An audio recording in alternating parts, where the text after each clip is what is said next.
નમસ્કાર, ન્યૂઝ બુલેટિનમાં આપનું સ્વાગત છે। હું છું પંકજ શર્મા। શરૂઆત મહત્વપૂર્ણ ખબરથી। ગુજરાતમાં ફરી વરસાદી રાઉન્ડ માટે તૈયાર રહેજો। બંગાળની ખાડીની સિસ્ટમ વધુ મજબૂત બની રહી છે અને ડીપ ડિપ્રેશન બનતા ભારે વરસાદના એંધાણ જોવા મળી રહ્યા છે। ડિપ્રેશનની દિશા હાલ ગુજરાત તરફ છે।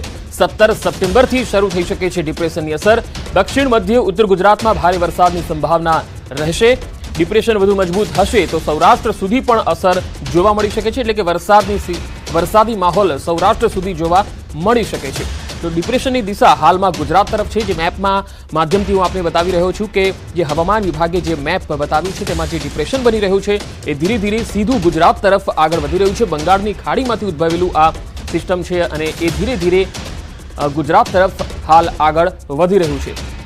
17 તારીખથી તેની અસર જે છે એ ગુજરાતના ભાગોમાં જોવા મળી શકે છે, ખાસ કરીને મધ્યપ્રદેશ અને મહારાષ્ટ્ર સાથે જોડાયેલા જે ભાગો છે જેમાં દક્ષિણ ગુજરાત છે, દાહોદ છે, ડાંગ છે, આ વિસ્તારોમાં અને સુરત સુધી તેની અસર જોવા મળી શકે છે। અહીંયા વરસાદ જોવા મળી શકે છે, ભારે વરસાદ પણ થઈ શકે છે। જો કે આ સિસ્ટમ જો વધુ મજબૂત બનીને આગળ વધશે તો સૌરાષ્ટ્ર સુધી ભારે વરસાદ પડી શકે છે।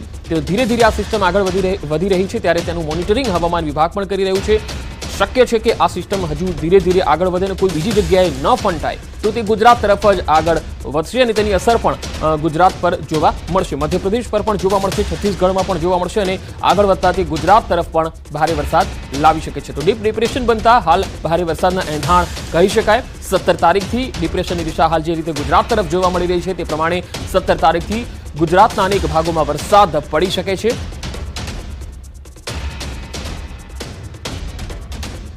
બંગાળની ખાડીની સિસ્ટમ વધુ મજબૂત બની રહી છે અને ડીપ ડિપ્રેશન બનતા ભારે વરસાદની સંભાવના રહેશે।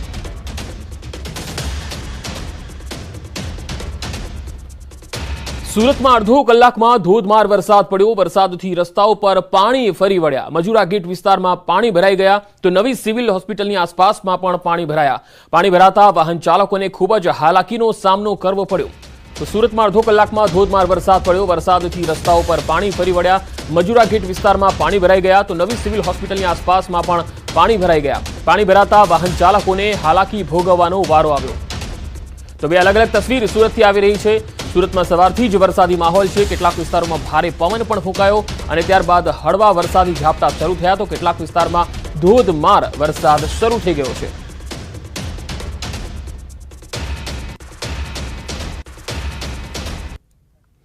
તો સુરતથી આવી રહી છે આ તસવીર। આ તસવીરો જુઓ, અઠવા, મજુરા ગેટ, ઉધના અને રાંદેરથી આ તસવીરો આવી રહી છે, જેમાં થોડા જ વરસાદમાં ઠેર ઠેર પાણી ભરાયેલા જોઈ શકાય છે। વાહન ચાલકોને હાલાકીનો સામનો કરવો પડી રહ્યો છે। ભારે વરસાદ અહીંયા શરૂ થઈ ગયો અને કેટલાક વિસ્તારોમાં ભારે પવન પણ ફૂંકાયો। તો સુરતમાં સવારથી વરસાદી માહોલ જામ્યો છે। આમ તો હવામાન વિભાગની આગાહી પણ છે।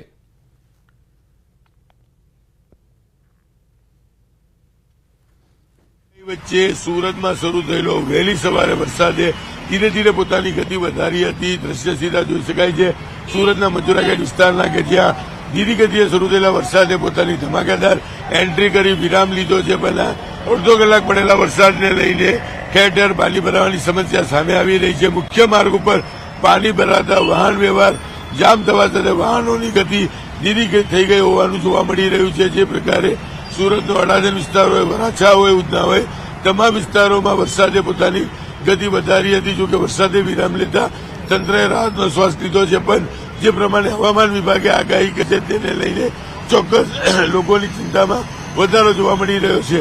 ધીરી ગતિએ શરૂ થયેલા વરસાદે પોતાની ગતિ વધારતા સુરતના મુખ્ય માર્ગો પર આ પ્રકારે પાણી ભરાતા સીધી અસર વાહન વ્યવહાર પર જોવા મળી રહી છે। કેમેરામેન ભરત બ્રહ્મભટ્ટ સાથે કીર્તેશ પટેલ, ન્યૂઝ 18 ગુજરાતી, સુરત।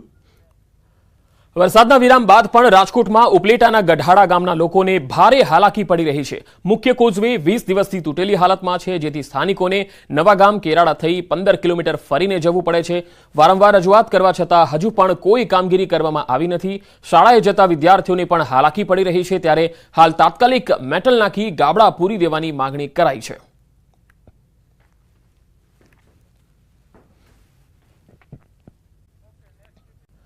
બનાસકાંઠાના પાલનપુરના શ્રદ્ધાળુઓનું યમુનોત્રી માર્ગ પર આબાદ બચાવ થયો। ચારધામની યાત્રાએ જઈ રહેલ બસ પસાર થાય એ પહેલા જ મસમોટી શિલા માર્ગ પર ગબડી। પાલનપુરના 40 જેટલા યાત્રાળુઓ ખાનગી બસમાં ચારધામની યાત્રાએ ગયા છે। યમુનોત્રી માર્ગ પર શિલા ગબડી પડતા યાત્રિકો અટવાઈ ગયા હતા। પાલનપુરના યાત્રીઓનો આબાદ બચાવ થયો છે।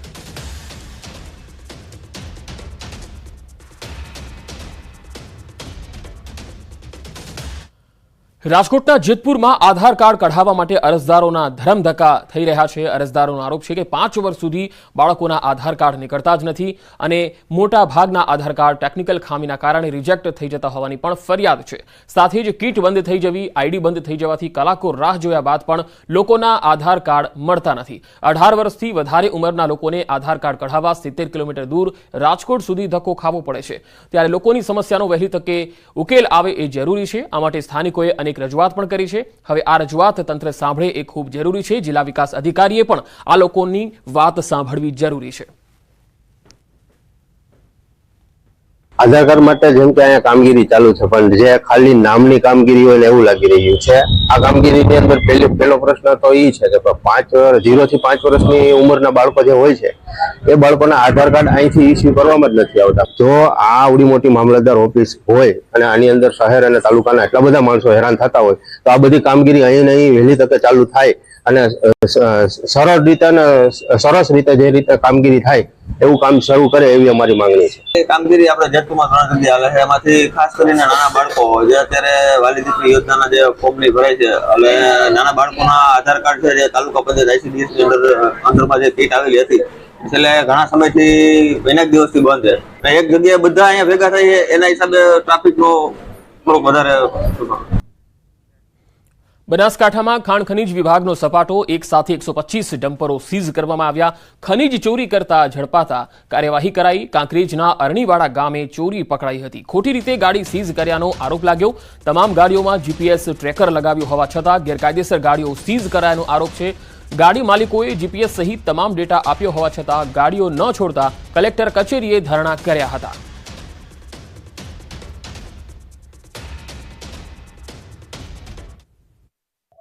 ગાડી 5:48 ખનીજની ગાડી આવી અને આગળ ગાડી ઊભી કરી નાખી। ગાડીઓ રસ્તામાં ફસાયેલી હતી। એના હિસાબે સવારની 10 વાગ્યાની ગાડીઓ જેલી, સવારે 10 વાગે જેલી ગાડીઓ અંદર બધી ફસાઈ ગઈ અને જે એમના લગતા વળગતા જેમનો પાસેથી હપ્તા લે છે અને જે લે છે એ લોકોની ગાડીઓ કાયદેસર અંદરથી નીકળી ગયેલી છે। અમારી ગાડીઓ લીગલી કાયદેસર હતી, રોયલ્ટી પાસ હતો અને એમાં વજન કાયદેસર રોયલ્ટી જેટલું જ ભરેલું હતું, છતાંય અમારી ગાડીઓ ત્યાં સીઝ કરવામાં આવી હતી। એ અમારી કાયદેસરની ગાડીઓ છે અને અમારી દરેક ગાડીમાં ગવર્મેન્ટ કે ભૂસ્તર શાસ્ત્રીએ જ એમાં GPS ડિવાઇસ લગાવેલા છે અને એ ડિવાઇસના આધારે એ અમારી દરેક ગાડીઓનું ટ્રેકિંગ કરી શકતા હતા કે ભાઈ આ ગાડીઓ લીગલી છે કે ઇનલીગલી છે, તો બી એમણે અમારી ગાડીઓ સીઝ કરી છે। ભરૂચમાં એસઓજીના દરોડામાં 334 નંગ બેરલ જ્વલનશીલ પ્રવાહી મળી આવ્યું। અંકલેશ્વરના જીતાલી પાસે કામધેનુ ઇન્ડસ્ટ્રીઝ એસ્ટેટ 4 સ્થિત પ્રતિજ્ઞા એન્ટરપ્રાઇઝમાં એસઓજીએ દરોડા પાડ્યા। આ દરોડા દરમિયાન ગોડાઉનમાં સંતાડેલું ગેરકાયદે અને જોખમી જ્વલનશીલ પ્રવાહી મળી આવ્યું। પોલીસે 334 નંગ બેરલ સાથે કુલ 22.15 લાખથી વધુનો મુદ્દામાલ જપ્ત કર્યો। સમગ્ર મામલે સેફટી વિના જોખમી રીતે કેમિકલ રાખવા બાબતે માધવરામ ઉર્ફે બબલુ રામકૃપાલ તિવારીની ધરપકડ કરી કાયદાકીય કાર્યવાહી કરવામાં આવી।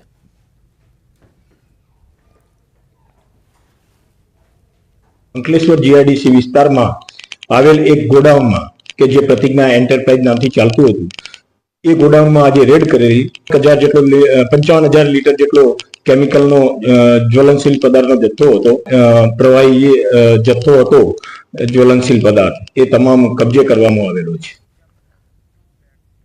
અને હવે વાત કરીએ અંબાજીમાં ભાદરવી પૂનમના મહામેળાની।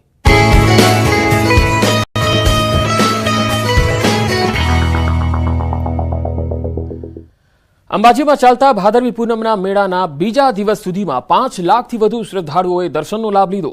મેળાના બીજા દિવસે મંદિર ટ્રસ્ટના 2.37 લાખ મોહનથાળ પ્રસાદના પેકેટનું વિતરણ થયું। મંદિર ટ્રસ્ટની નિઃશુલ્ક ભોજન સેવાનો 65,000 લોકોએ લાભ લીધો। તો મેળાના બીજા દિવસે અંબાજી મંદિર ટ્રસ્ટની આવક 90 લાખ જેટલી થઈ। મંદિરમાં પોલીસ કર્મીઓ પણ ભક્તિના રંગમાં રંગાયા। મંદિરમાં જય અંબે બોલી અને અનોખી રીતે ભક્તોને આગળ વધારવામાં આવી રહ્યા છે। આ મેળાના આજે સેકન્ડ ડે છે। અત્યાર સુધીમાં જે કાઉન્ટિંગ છે એ મોર દેન 5 લાખ લોકોએ માતાજીના દર્શન કર્યા છે અને એક પણ જાતની ધક્કામુક્કી વગર કે કોઈ પણ જાતના અણબનાવ વગર આજના બંને દિવસમાં આટલા બધા લોકોએ દર્શન કર્યા છે। હું આપણે ખાસ જણાવવા માંગીશ કે પોલીસે મંદિર પરિસરની અંદર ખડે પગે રહીને લોકોને જાણે યાત્રીઓ હોય એ જ રીતે પોતાનો ભાવ વ્યક્ત કરી અને પુશિંગની સાથે સાથે એ લોકોને પોતાનો પણ એનો અહેસાસ થાય. અંબાજી ખાતે ભરાયેલા મેળાનો આજે બીજો દિવસ છે ને આજે ચોક્કસપણે કહી શકાય કે હાલ તબક્કે છે બીજા દિવસની સાયંકાળ આરતીમાં હાલ તબક્કે મંદિરમાં ઉભા છે. આપણે બતાવીશ કે જે રીતે યાત્રિકો છે તે યાત્રિકો સાથે અધિકારીઓ પણ ચુસ્ત બંદોબસ્ત અહીંયા જોવા મળી રહ્યો છે. જે પોલીસ કર્મીઓ છે એ પોલીસ કર્મીઓ પણ બોલ મારી અમે જે અમે નાથી છે એ યાત્રિકો આગળ ખસેડી રહ્યા છે. આજે 2 દિવસનો મેળો છે ત્યારે ચોક્કસપણે કહી શકાય છે કે પ્રથમ દિવસે જે મેળામાં લગભગ 2 લાખ જેટલા શ્રદ્ધાળુઓ અંબાજી મંદિરના દર્શને પહોંચ્યા હતા અને ત્યારે આજે બીજા દિવસે લગભગ 3,06,000 જેટલા શ્રદ્ધાળુઓ મા અંબેના દર્શને પહોંચ્યા છે અને હજી જે છે અતિરેક જે પબ્લિકનો થઈ રહ્યો છે અને મોટી સંખ્યામાં ભક્તો અંબાજી મંદિર પહોંચી રહ્યા છે. અને ખાસ કરીને બતાવવા માંગીશ કે જે યાત્રિકો છે એ યાત્રિકોની સંપૂર્ણપણે સુરક્ષા જે છે એ સુરક્ષા જે છે અંબાજી મંદિરના જે છે ઇન્ચાર્જ અધિકારી જે છે IPS અધિકારીઓ સાથેનો બંદોબસ્ત અંબાજી મંદિરમાં ગોઠવાયેલો છે અને મોટી સંખ્યામાં શ્રદ્ધાળુઓ છે બોલ મારી અંબે જે અંબેના નાથી ગુંજી રહ્યા છે અને અંબાજીના દર્શન કરી જન્નત અનુભવ રહ્યા છે. ચોક્કસપણે કહીશ કે આજે આ મેળાનો જ્યારે બીજો દિવસ છે અને 2 દિવસમાં 5 લાખ ઉપર કરતા શ્રદ્ધાળુઓ મા અંબાના દર્શનનો લાભ લઈ ચૂક્યા છે. ત્યારે હજી મેળાના પૂરા 5 દિવસ બાકી રહ્યા છે. જોવું રહ્યું કે હજી સંખ્યા કેટલી વધતી જાય. મહેન્દ્ર અગ્રવાલ, ગુજરાતી, અંબાજી.